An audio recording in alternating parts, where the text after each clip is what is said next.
Қызым, сол жігітке тұрмысқа шықсан, бұл үйдің табалдырығын енді аттама.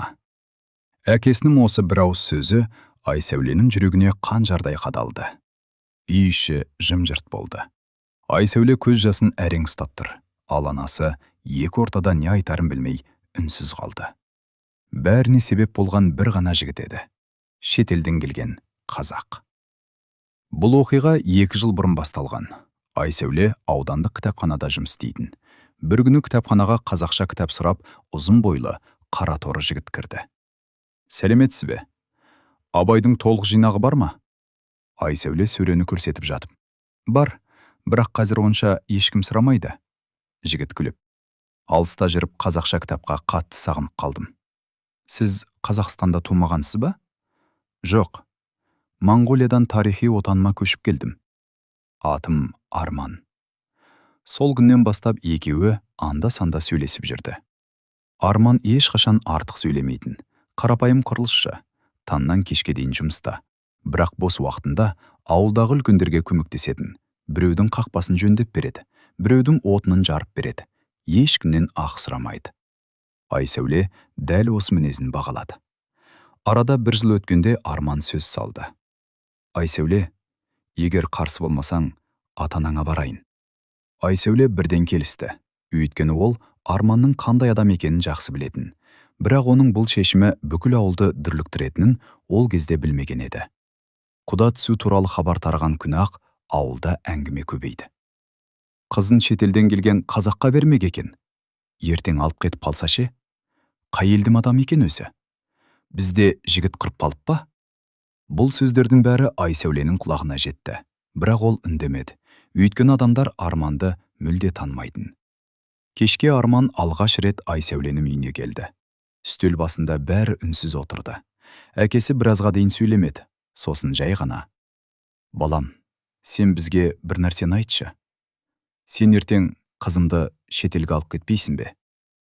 Арман сәл жымиып. Аға, мен бұл елге нан іздеп емес, отанымды іздеп келдім. Үй іші үнсіз қалды. Бірақ Айсәуленің әкесінің қабағы ашылмады. Қонақтар кеткен соң ол қызына қарап. Қызын, мен бұл некеге қарсымын. Айсәуле аң-таң болып. Неге әке? Жігіт жаман емес қой. Әкесі ауыр күрсінді. Мен жігіттің жамандығынан қорқып отырған жоқпын. Ертең сені алып кетсе? Айсәуле әкесінің қолын ұстады. Әке, ол ондай адам емес. Бірақ әкесі басын шайқады. Мен батанды бере алмаймын. Айсәуле сол түні көз ілмеді. Айсәуленің телефоны шырылдады. Арманның даусы дірілдеп шықты. Айсәуле, әкеңді жедел жәрдем алып кетіпті. Айсәуле мен анасы ауруханаға жеткенде, дәлізде Арман әлде қашан күтіп тұр екен. Қалай келдің? Жедел жәрдем кеткенін көріп қалдым. Арттарынан бірден жеттім. Айсәуле ештеңе деместен оның жанына барып тұрды. Дәл сол сәтте дәрігер шықты. Науқастың жүрегіне күш түскен. Абырой болғанда дер кезінде жеткізілген. Бірақ отаға жет болуы мүмкін. Бұл сөзді естігенде анасының аяғы дірілдеп кетті. Бірнеше тексеруден кейін дәрігер отбасы мүшелерін кабинетке шақырды. Біз науқасқа күрделі ота жасаймыз. Уайымдамаңыздар, қолдан келгеннің бәрін жасаймыз. Бірақ отадан кейін ұзақ уақыт күтім қажет болады. Ауыр жұмыс істеуге болмайды. Күйзеліске де жол бермеңіздер. Айсәуле үнсіз басын изеді. Ота бірнеше сағатқа созылды. Аурухананың дәлізінде Айсәуле, анасы және Арман үнсіз отырды. Ешкім сөйлеген жоқ. Әркім өз ойымен әлек. Бір кезде операция бөлмесінің есігі ашылып, дәрігер сыртқа шықты.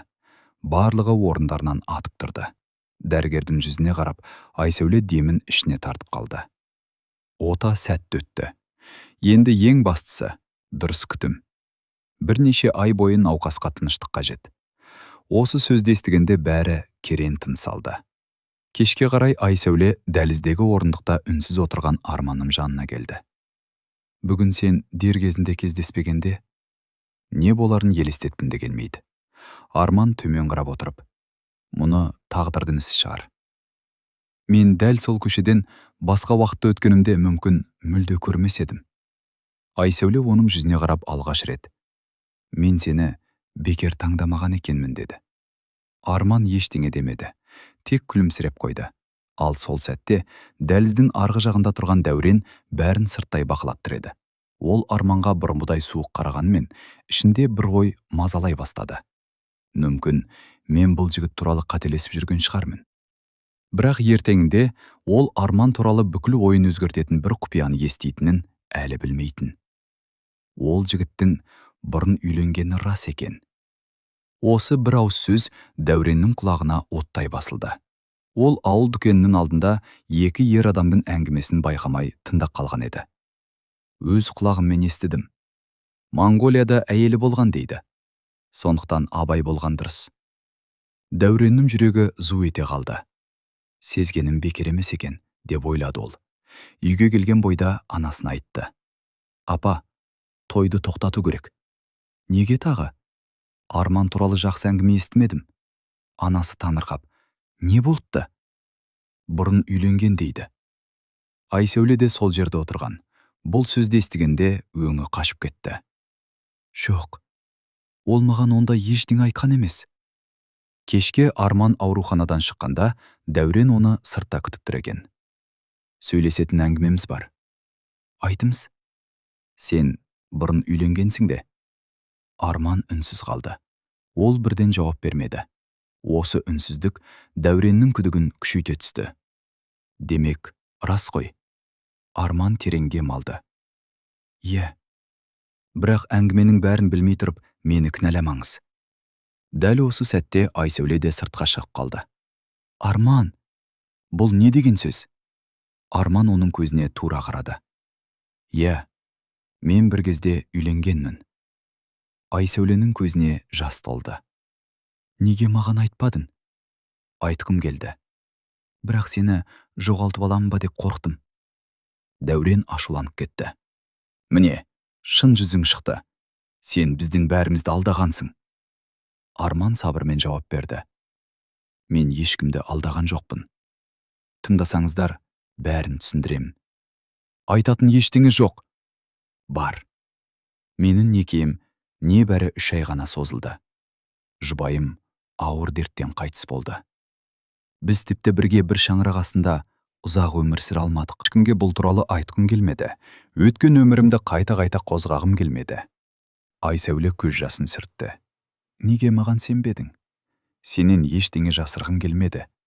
Тек қолайлы сәтті күттім. Дәуреннің ашуы әлі басылар емес.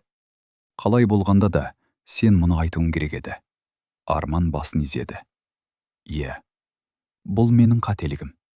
Сол үшін кешірім сұраймын. Осы кезде операция бөлмесінің есігі ашылды. Дәрігер сыртқа шықты. Бәрі орындарынан атып тұрды. Дәрігер, әкем қалай? Дәрігердің жүзі байсал деді. Операция сәтті өтті. Бірақ, не болды? Науқасқа ұзақ уақыт күтім қажет болады. Кемінде 6 ай ауыр жұмыс істеуге болмайды. Бұл хабар отбасы үшін жаңа сынақ болды. Ағасы Дәурен де басқа қалада тұратын, өз отбасы бар. Ал дәл сол сәтте Арман күтпеген шешім қабылдады. Егер рұқсат етсеңіздер, мен осы үйдің тіршілігін өз мойныма аламын. Бұл сөзді естіген Дәурен алғаш рет үнсіз қалды. Әкесі ауруханадан үйге шыққанымен бұрынғыдай жүріп тұра алмай қалды. Дәрігердің айтқаны бәрінің есінде. 6 ай ауыр жұмыс істеуге болмайды. Бұл сөз үйдің берекесін қашырды. Үйдің несиесі бар, малдың жемшөбі бар, күнделікті шығын тағы бар. Айсәуленің анасы түнде ұйықтамай есеп дәптерін ашып отырды. Мұның бәрін қалай төлейміз? Ертеңіне таңертең есік алдына ақ түсті ескі жүк көлігі келіп тоқтады. Көліктен Арман түсті. Қасында әкесі мен інісі бар. Көліктің артында қап-қап ұн, картоп, көмір, мал азығы тиелген. Айсәуленің анасы таңырқап қалды. Балам, мұның бәрі не? Арман күлімсіреп. Қысқа азық. Әкем құдан қиындық көріп жатқанда қарап отырма деді. Айсәуленің анасының көзіне жас келді. Сол кезде көрші кемпірлер тағы да сыбырласа бастады. Көрдің бе? Жағымпазданып жүр. Осындаймен қызды өзіне қаратып алады. Бұл сөзді Арманның әкесі де естіп қалды. Бірақ ештеңе демеді. Тек күлімсіреп. Балам, жақсылық жасағанда елдің сөзіне қарамайсың. Алла көріп тұрса болды.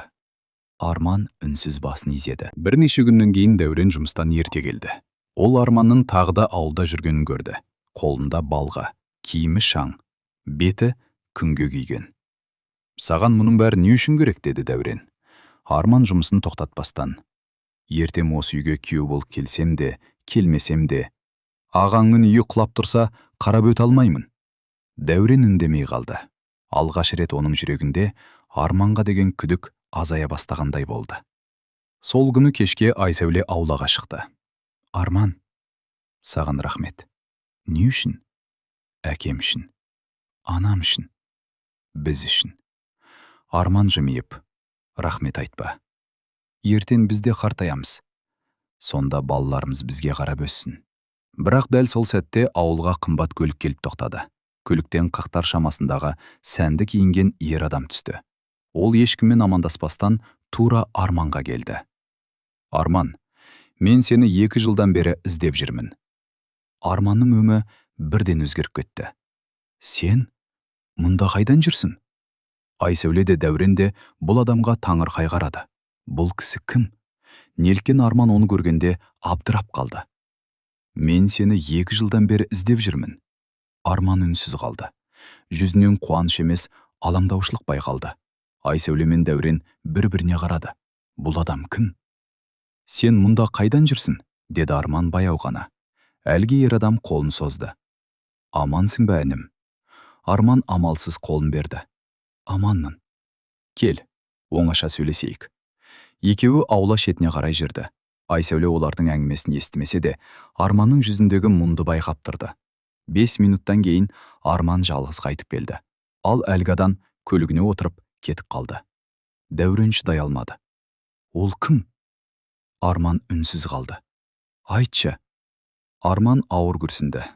Ол менің туған ағам. Бәрі таңырқап қалды. Туған ағам? Иә. Кешке қарай бәрі шай үстінде отырғанда Айсәуле. Не болды? Не үшін іздеп жүр екен? Арман біраз үнсіз отырды. Сосын жайлап әңгімесін бастады. Мен 3 ағайындымыз. Әкеміз ерте қайтыс болды. Сол кезде ағам шетелде қалып, бізден бөлек өмір сүрді. Кейін біз Қазақстанға көштік. Бірақ араласпай кеттік. 2 жылдан бері кездеспегенбіз. Ал бүгін не деді? Арман кереңге алды. Монғолиядағы атамыздан қалған жер сатылып жатыр. Сен де үлесінді ал деді. Дәурен таңырқап. Ендеше неге бармайсың? Арман күлімсіреді. Өйткені ол жерді мен еңбекпен тапқан жоқпын. Атамыздың мұрасы үшін ағайынмен дауласа алмаймын. Осы сөзді естіген Айсәуленің әкесі үнсіз ғана Арманға қарап отырды. Сәлден соң, балам, әкең жақсы тәрбие берген екен. Арман басын шайқады. Жоқ аға, маған бұл сөзді атам айтқан. Мұра кетсе кетсін, ағайын кетпесін дейді. Дәурен үндемей сыртқа шықты. Ол осы уақытқа дейін Арманды тексеріп, әрісінен мініздеп жүргенін есіне алды. Ал мына жігіт болса, өз үлесінен өзі бас тартып отыр. Мен болсам, не істер едім, деп ойлады ол. Ертеңінде таңертең ауылда тағы бір әңгіме тарады. Арман атасының мол мұрасынан бас тартыпты екен. Қазіргі заманда ондай жігіт бар ма? Ауыл ақсақалдары да таң қалды. Кешке Дәурен Арманды өзі іздеп келді. Арман, кешір мені. Арман таңырқап қалды. Не үшін? Сені алғаш көргеннен жаман ойладым. Сенің әрісінен арамды қыз дедің. Бірақ қателесіппін. Арман жымиып қолын созды. Болды аға. Өткенді ұмытайық. Дәурен оның қолын қысты. Сол сәтте Айсәуле терезеден қарап тұр еді. Ол алғаш рет ағасы мен сүйген жігітінің қатар күліп тұрғанын көрді. Бірақ дәл сол кезде Айсәуленің телефоны шырылдады. Ауруханадан қоңырау еді. Дәрігердің дауысы асығыс шықты. Айсәуле, әкеңіздің жағдайы қайтадан нашарлап кетті. Тез келіңіздер. Айсәуленің қолындағы телефон жерге түсіп кетті. Ауруханаға жеткенше ешкім үндемеді.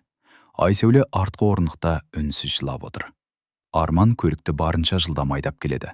Дәурен болса, өмірінде алғаш рет Арманға қарап, сабырмен айда інім, аман жетейік, деді. Дәрігер оларды есік алдында күтіп тұр екен. Науқастың қан қысымы күрт көтеріліп кеткен. Бірақ қазір жағдайын тұрақтандырдық. Айсәуле көз жасын сүртіп. Әкемді көрсек бола ма? Бір адам ғана кірсін. Айсәуле ішке кірмек болғанда, палата ішінен әкесінің дауысы шықты. Арманды шақырыңдар. Бәрі таңырқап қалды. Арман жайлап палатаға кірді. Айсәуленің әкесі әлсіреп қалған екен. Қолын созып, жақындашы балам.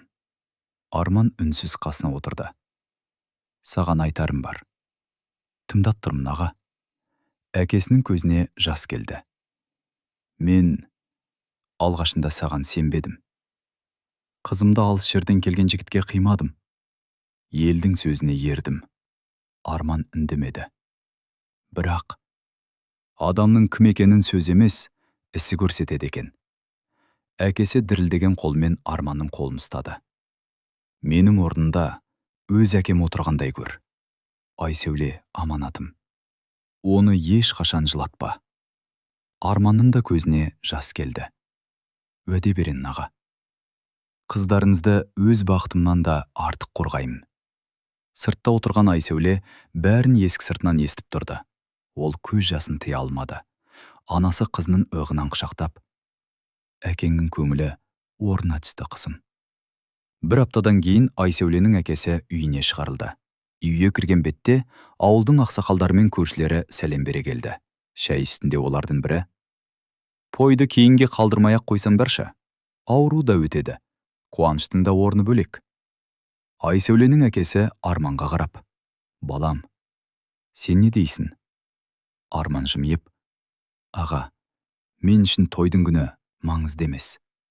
Маңыздысы сіздің аман болуыңыз. Денсаулығыңыз түзелгенде ғана той жасаймыз». Айсәуленің әкесі риза болып басын изеді. Міне, нағыз жігіттің сөзі осы. Тойдың күні белгіленді.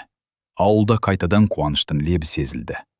Айсәуленің әкесі де күннен күнге тәуірленіп, ауылға шығып, немерелермен әңгімелесетін болды. Бір күні таңертең ол Арманды шақырып алды. «Балам, бүгін менімен бірге ауылдың ақсақалдарына барып қайтайық». «Жақсы аға». Екеуі ауылдың ең үлкен қариясы Жұмабек атаның үйіне кірді. Ақсақал екеуін жылы қарсы алды. Шәй үстінде біраз әңгіме айтылды. Бір кезде Жұмабек ата Арманға қарап: «Балам, сен туралы ауылда әртүрлі сөз айтылды. Соның бәрін естідің де?» Арман жымиып: «Естідім ата». «Ренжіген жоқсың ба?» «Жоқ. Ел танымай тұрып сөйлейді. Уақыт бәрін өз орнына қояды». Жұмабек ата риза болып басын изеді. «Дұрыс айтасың». Үйден шығарда ақсақал Арманның иығына қолын қойды. «Балам, сен бұл ауылға күйеу болып емес, ұл болып келдің». Бұл сөзді естіген Айсәуленің әкесінің көзіне жас келді. Бірнеше күннен кейін ауыл адамдары асарлатып Айсәуленің үйіне жиналды. Бірі қораның қоршауын жөндеді, бірі аула тазалады. Әйелдер бауырсақ пісіріп, қазан көтерді. Арман да ешкімнен қалыспай еңбек етті. Оны көрген ауылдың бұрын күмәнданған ақсақалы: «Балам, біз сені сырттан келген деп қателесіппіз. Сенің қазақылығың бізден кем емес екен». Арман күлімсіреп: «Қазақтың қай жерден келген емес? Жүрегі қазақ болып қалуы маңызды ғой ата». Ақсақал оның қолын қысып: «Дұрыс айттың». Кешке қарай Айсәуле мен Арман аулада оңаша отырды. «Есіңде ме?» деді Айсәуле. «Тойдан бас тартайық деген күнім». Арман күліп жіберді: «Есімде. Сонда мен сені жоғалтып алам деп қорыққанмын. Ал қазір ше?» Айсәуле оның қолынан ұстап: «Қазір ештеңеден қорықпаймын. Өйткені адамның байлығы емес, мінезі өмір бойы бірге жүреді екен». Арман үнсіз жымиды. Сол кезде үйден Айсәуленің әкесі шықты. «Балалар», екеуі орнынан тұрды.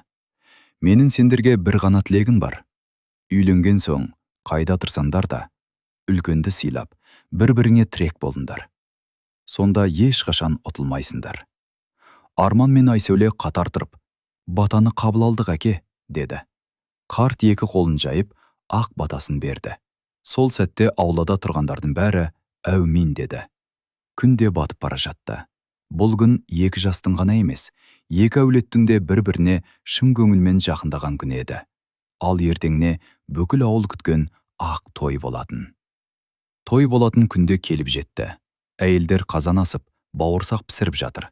Жастар киіз үй тігіп, дастархан жайды. Ауылдың үлкендері ерте келіп, ақ баталарын беріп жүр. Бірнеше ай бұрын бұл үйді қайғы басып тұрған еді. Бүгін сол үйден күлкі естіліп жатты. Арман жақта келіп жетті. Ақ көліктер тізіліп тоқтады. Құдалар күлімдеп түсіп, құшақ жая амандасты.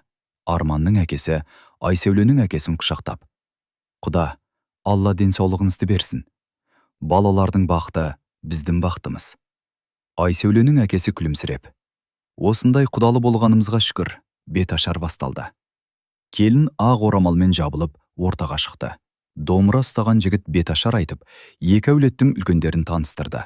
Жиналған жұрт нәз болып, келінге ақ тілектерін жаудырды. Айсәуле иіліп сәлем салған сайын, үлкендер риза болып батасын беріп жатты. Той қызып жатқанда ауылдың бұрын өсек айтқан бір әйел көрісіне сыбырлап: «Біз мына баланы бекер сөз етіппіз. Нағыз тәрбиелі жігіт екен». Мұны жанында отырған Жұмабек ата естіп қалып: «Балам, адамды шыққан жеріне қарап емес, істеген ісіне қарап бағалау керек». Әйел ұялып үндемей қалды. Бір кезде асаба микрофонды Айсәуленің әкесіне ұсынды. Ол баяу орнынан тұрды. Жұрттың бәрі тыныштала қалды. «Ағайын, осыдан бірнеше ай бұрын мен аурухана төсегінде жаттым. Сол кезде бұл той болмайды деп ойладым. Бірақ Алла өмір берді. Ал мына балам, Арман, маған туған ұлындай қызмет етті». Әкесінің дауысы дірілдеп кетті. «Бүгін мен қызынды күйеуге беріп тұрған жоқпын. Бүгін мен бір ұл тауып тұрмын». Залда отырғандардың көбі көз жасын сүртті. Арман орнынан тұрып қайынатасының құшақтады. Кешке қарай той аяқталып, қонақтар тарай бастады. Айсәуле мен Арман аулада жалғыз қалды. Аспанда жұлдыздар жарқырап тұр. Айсәуле күлімдеп: «Есінде ме? Бір күні бәрі бізге қарсы болғандай көрінетін». Арман басын изеді. «Ал бүгін бәрі біз үшін қуанып тұр». Бірақ ертең таңертең Айсәуле күтпеген жаңалық естиді. Арман оған өмірін тағы бір өзгертетін ұсыныс айтпақ еді. Той өткеніне бір апта болған. Айсәуле мен Арман әлде Айсәуленің ата-анасының үйінде жүрді. Қонақтар біртіндеп тарасып, үй іші бұрынғы қалпына келе бастаған. Бір күні кешке Арман Айсәулені аулаға шақырды. «Саған бір маңызды әңгіме айтқым келеді». Айсәуле оның жүзіне қарап: «Не болды?» Арман бірақ үнсіз тұрды. «Маған Астанадан жұмыс ұсынылды». Айсәуле таңғалып қалды. «Қандай жұмыс?» «Құрылыс компаниясына бригадир болуды ұсынып отыр. Жалақысы қазіргіден 2 есе көп». Айсәуле қуанғанмен бірден ойланып қалды. «Сонда көшеміз бе?» Арман басын изеді. «Иә. Бірақ бір нәрсе мазалайды».